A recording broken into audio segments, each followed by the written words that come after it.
तो दुर्योधन इस सरोवर में छिपा है।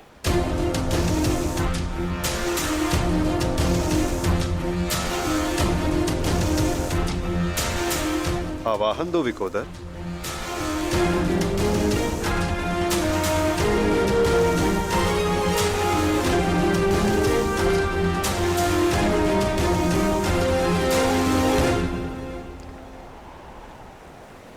दुर्योधन, मैं जानता हूं तुम यहीं छिपे हो।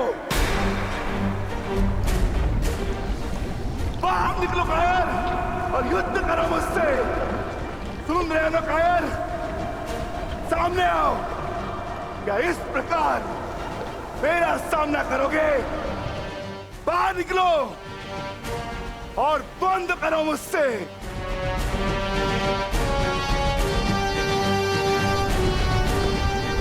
आज तुम्हारे मामा श्री तुम्हारा साथ छोड़कर चले गए और शीघ्र ही मैं तुम्हें उनके पास भेज दूंगा।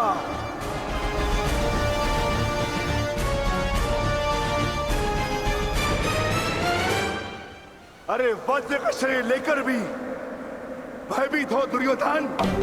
भारती कर्ण को अपना मित्र कहते हैं ना, किंतु आज यदि कर्ण तुम्हें इस दिशा में देख लेते तो उन्हें भान हो जाता कि उनका मित्र एक शूरवीर योद्धा नहीं, बस एक कायर है। और उन्हें लज्जा आएगी उस क्षण पर जिस क्षण उन्होंने तुम्हारा साथ देने का निर्णय किया।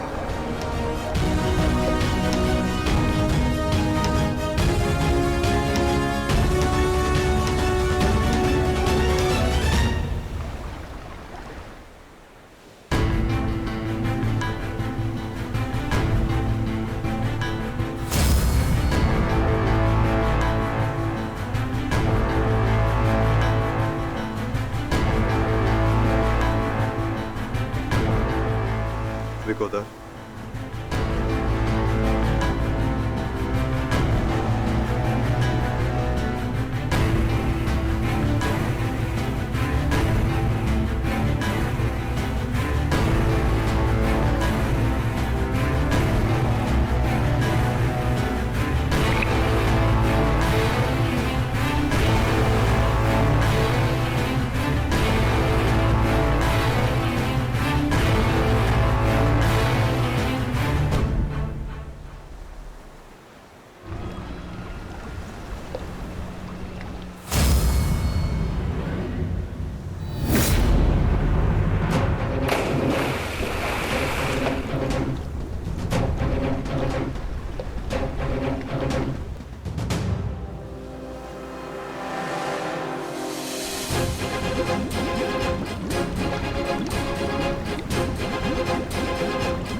तुम तो अपने मामा से भी बड़े कायर निकले दुर्योधन।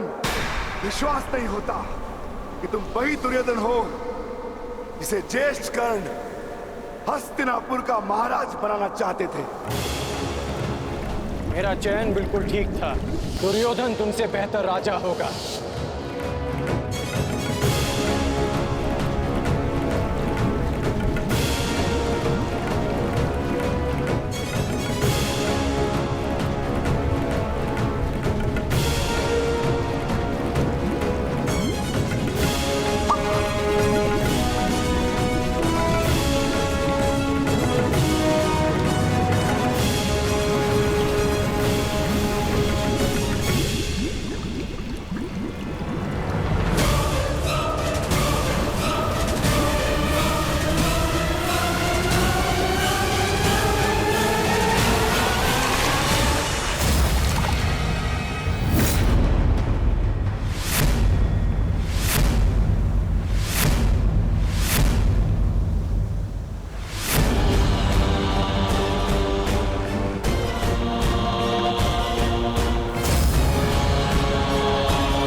दुर्योधन आओ,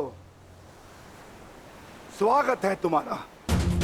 एक क्षण के लिए ऐसा लगा कि तुम इसी भांति सदैव छिपे रहोगे।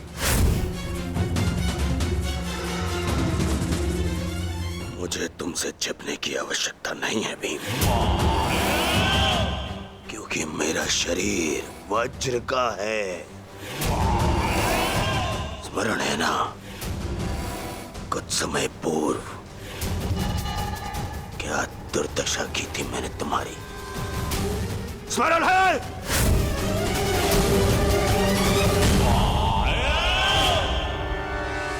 दुर्योधन सत्य कह रहे हैं विकोदर। दुर्योधन छिप नहीं रहे थे, वो तो जल साधना में लीन थे। ये तैयारी तो युद्ध से पहले की थी दुर्योधन, है ना?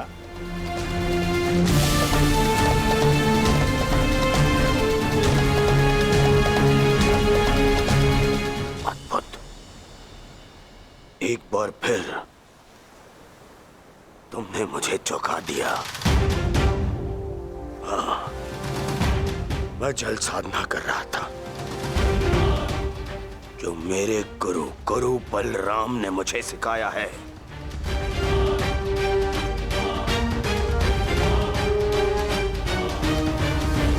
आशा करता हूं कि मुझे विलंब ना हुआ हो। जो चाहे साधना कर लो दुर्योधन, परंतु आज तुम्हें मुझसे कोई नहीं बचा सकता। बड़े निश्चित हो मेरी मृत्यु को लेकर।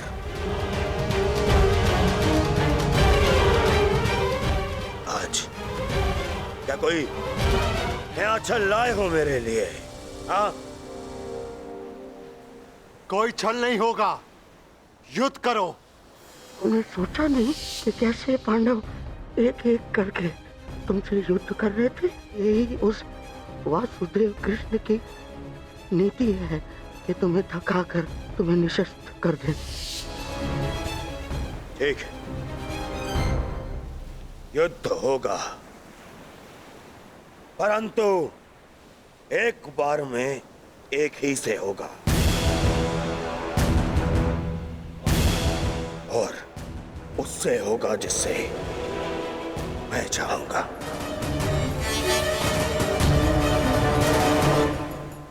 स्वीकार है।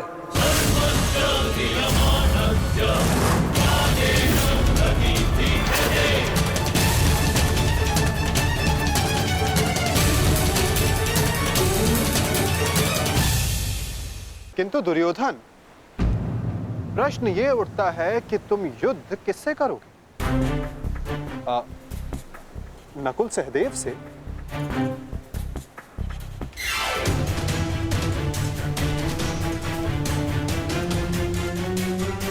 हाँ, उचित है। नकुल तुमसे दुर्बल है, तो उसको परास्त करना तुम्हारे लिए सरल होगा। और सहदेव ने तो तुम्हारे मामा श्री का वध करके अपनी प्रतिज्ञा पूर्ण की है ना?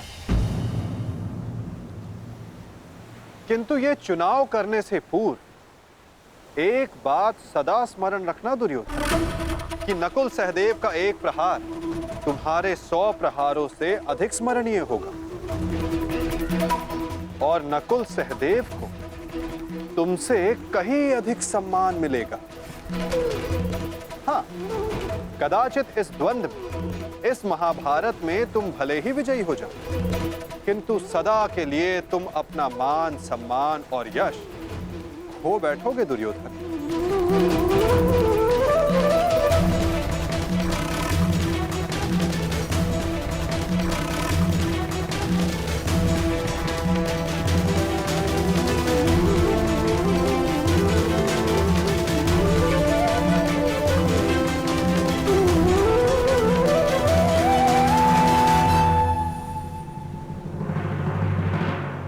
या तुम अर्जुन का चुनाव करोगे,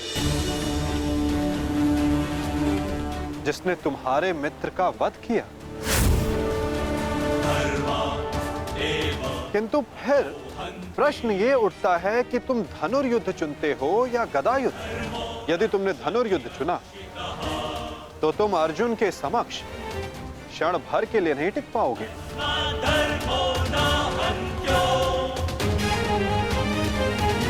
और यदि तुमने गदा युद्ध चुना तो समस्त संसार तुम्हें इस अन्यायपूर्ण चुनाव के लिए सदा धिक्कारता रहेगा।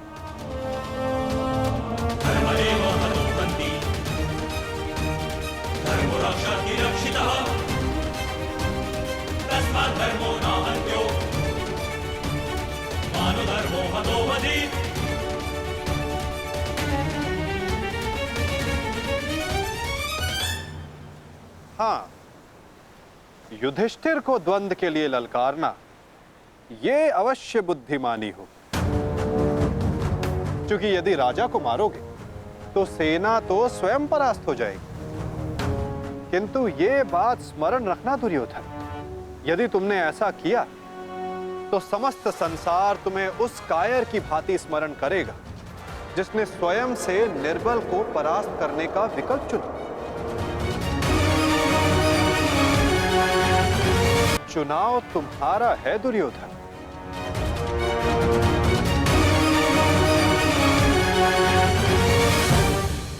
नहीं चलिए, ये फिर तुम्हारा कोई छल है। मेरा चुनाव केवल वो होगा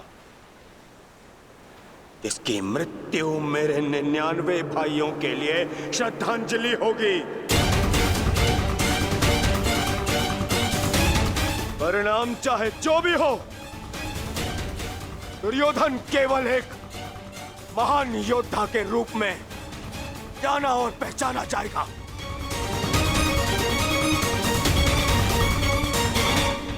मैं दुर्योधन द्वंद्व के लिए भीम को चुनता हूं।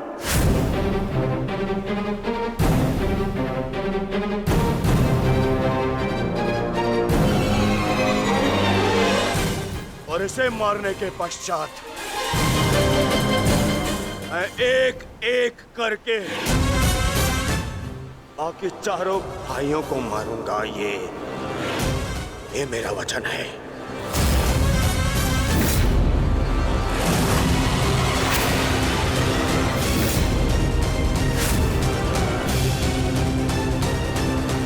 तो प्रतीक्षा किस बात की है दुर्योधन?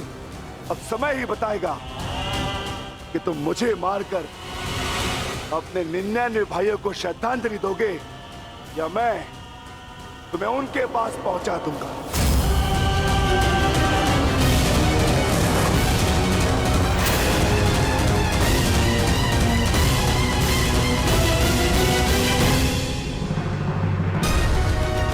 हर हर महादेव।